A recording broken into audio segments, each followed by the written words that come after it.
Hello friends, welcome to my YouTube channel nursing education अड्डा। तो friends, आज हम इस लेक्चर में पढ़ेंगे रिटेंट अनीमा। इसके प्रीवियस पार्ट में पार्ट 1 में हमने enema, classification of enema and evacuant enema को कवर किया था। तो स्टार्ट करते हैं रिटेंट अनीमा।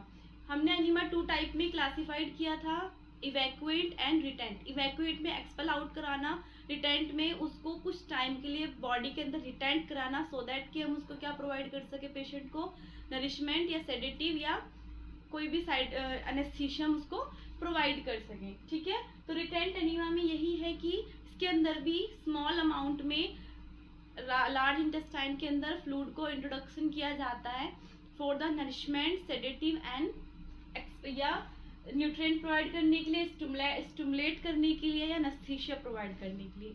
ठीक है, तो ये कितने टाइप्स में था? 5 टाइप में। हमने 3 टाइप्स अभी यहाँ पे एक्सप्लेन किए हैं। तो 1 बाय 1 एक एक पढ़ लेते हैं। क्या होता है इसके अंदर? 1 to 3 आवर्स के लिए पेशेंट के अंदर इसको रिटेंट किया जाता है ताकि अपना ये इफेक्ट शो कर सके। ठीक है, तो फर्स्ट आता है स्टिमुलेट अनीमा। इसके अंदर क्या होता है?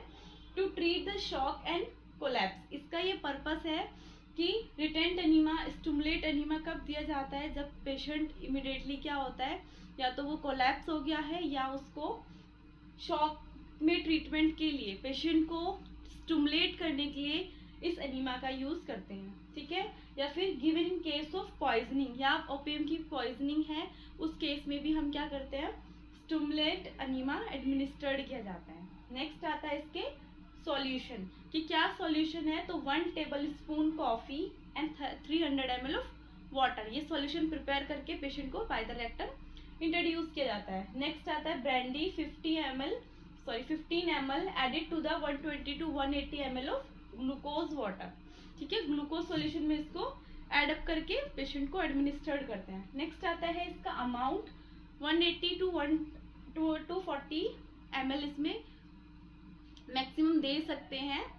नेक्स्ट आता है टेम्परेचर 108 to 110 डिग्री फ़ारेनहाइट। ठीक है, इसके अंदर क्या होता है? स्मॉल अमाउंट में दिया जाता है ताकि पेशेंट का जो सॉल्यूशन है वो पेरिस्टाल्टिक मूवमेंट तो इंक्रीज नहीं कराता है, बट जबकि अपने अपने अलग अलग इफेक्ट शो करता है। जैसे हमने स्टिमुलेट दिया है तो ये बॉडी को क्या करेगा? ब्रेन को स्टिमुलेट करेगा। ठीक है, नेक्स्ट आता है न्यूट्रिएंट अनीमा। न्यूट्रिएंट अनीमा में क्या करते हैं? ये क्या करता है? To supply food and fluid to the body. Nutrient enema में बॉडी को, मान लो कोई पर्सन है जो बाय द वेन या फिर बाय ओरली नहीं ले पा रहा है, तो उनको बाय द रेक्टम या कोलोन के अंदर इंसर्ट करके क्या दिया जाता है? फूड एंड फ्लूइड को सप्लाई किया जाता है। मोस्टली ये जो हीमोफीलिया के पेशेंट होते हैं जिनको आईवी कैनुला हम नहीं लगा सकते हैं क्योंकि ब्लीडिंग के चांसेस ज़्यादा होते हैं, उन पर्सन में ये वाला मेथड यूज करते हैं। ठीक है, इसके अंदर सॉल्यूशन क्या है? नॉर्मल सलाइन दे सकते हैं। पेप्टेनॉइज्ड मिल्क कितना होता है वो? 120 ml अमाउंट में कितना मैक्सिमम दे सकते हैं? तो इसका अमाउंट बॉडी के रिक्वायरमेंट या पेशेंट की रिक्वायरमेंट और डॉक्टर्स के ऑर्डर्स के अकॉर्डिंग दिया जाता है कि कितना बॉडी को रिक्वायरमेंट है। तो इसमें ऐसे नॉर्मली कितना होता है? 1100 to 1700 ml इन 24 आवर्स। ठीक है, या 180 to 270 ml in 4 hourly, every 4 hourly हम इतना इसमें इंट्रोड्यूस कर सकते हैं। नेक्स्ट आता है टेम्परेचर। इसका टेम्परेचर कितना होता है? 100 डिग्री फ़ारेनहाइट। तो ये था स्टिमुलेट, न्यूट्रिएंट। एंड नेक्स्ट देखते हैं इमोलेंट अनीमा। इसका क्या पर्पस होता है? Purpose to checking diarrhoea, soothing the relieving irritation on inflamed mucous membrane. ठीक है, किस किस को? एक तो डायरिया को चेक करने के लिए, सूदिंग करने के लिए, स्मूथनिंग करने के लिए, या फिर रिलीविंग इरिटेशन, अगर बाउल में बहुत ज़्यादा इरिटेशन है तो उसको रिलीव कराने के लिए किसका यूज़ करता है? इमोलेंट अनीमा का यूज़ करता है। इसके अंदर क्या यूज़ करते हैं? Opium 1 to 2 ml in 120 to 180 starch mucilage or rice water, या राइस वाटर हो सकता है या फिर ये हो सकता है स्टार्च हो सकता है। नेक्स्ट है टेम्परेचर। इसका टेम्परेचर कितना होता है? Temperature 100 to 105 degree Fahrenheit. तो ये क्या था? नेक्स्ट है इसका सेडेटिव अनीमा। सेडेटिव अनीमा क्यों क्या होता है? अगर बॉडी में स्लीप इंड्यूस कराना है तो सेडेट कराने के लिए कौन सा अनीमा यूज़ करते हैं? सेडेटिव अनीमा, इसके अंदर जो सॉल्यूशन वाला ड्रग यूज़ की जाती है वो होती है पोटेशियम ब्रोमाइड या पैराल्डिहाइड की ड्रग होती है अकॉर्डिंग टू डॉक्टर प्रिस्क्रिप्शन, इसको एडमिनिस्टर्ड किया जाता है।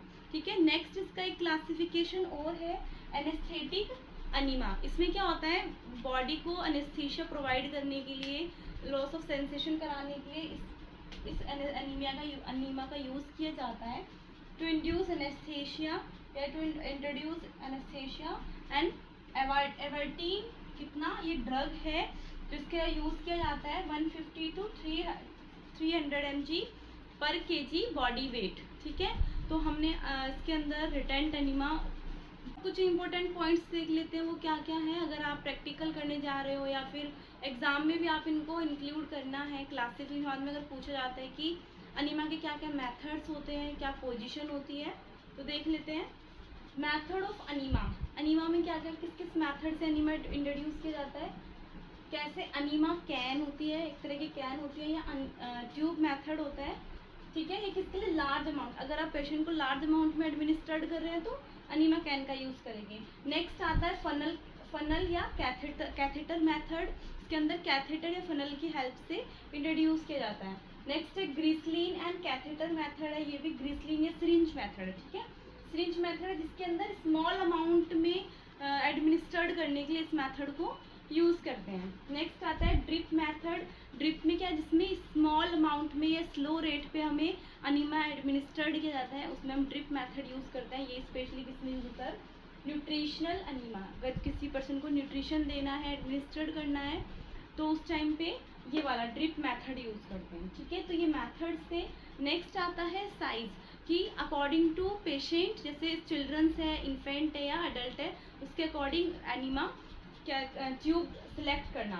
ठीक है, तो रेक्टल ट्यूब किस कैथेटर किस साइज का होता है, अडल्ट में 22 फ्रेंच का, स्कूल एज चिल्ड्रन में 14 to 18 फ्रेंच होता है, नेक्स्ट इन्फेंट में 12 फ्रेंच का होता है। ठीक है, आप कैथेटर जब लोगे तो उस पर लिखा होता है, वो आपको चेक करना है, आपको ये नंबरिंग याद रखनी है। ठीक है, पोजीशन क्या होती है, सिम्स पोजीशन या lateral position, left lateral position या सिम्स पोजीशन इसमें यूज़ की जाती है। दूसरा, हमने 2 टाइप की क्लासिफिकेशन पढ़ी थी कि अनीमा हमने 2 टाइप में, रिटेंट एनीमा, इवैक्यूएंट एनीमा। तो जो इवैक्यूएंट एनीमा होता है उस टाइम पे पेशेंट को लेटरल पोजीशन दी जाती है एंड उसके पैर या फुट एंड को फ्लैट रखा जाता है। ठीक है, तो कैसे रखा जाता है, फ्लैट रखा जाता है। नेक्स्ट आता है रिटेंट एनीमा, रिटेंट एनीमा अगर किसी पर्सन को, पेशेंट को दिया है तो उस टाइम पे उनके फुट एंड को थोड़ा सा एलिवेट किया जाता है। ठीक है, तो आपको ये पॉइंट भी याद रखना है।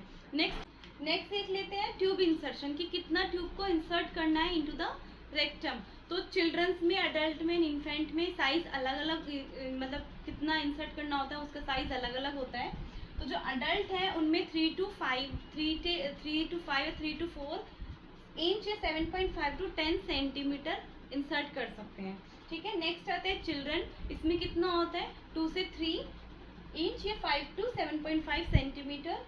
इन्फेंट में 1 to 1.5 इंच या 2.5 to 3.75 सेंटीमीटर। ठीक है, तो ये रिटेंट एनीमा कंप्लीट हो गया है। कुछ इंपॉर्टेंट पॉइंट्स है, ये भी आपको लर्न करके रखने हैं। If you understood this video, please like, share and subscribe my channel. Thanks for watching.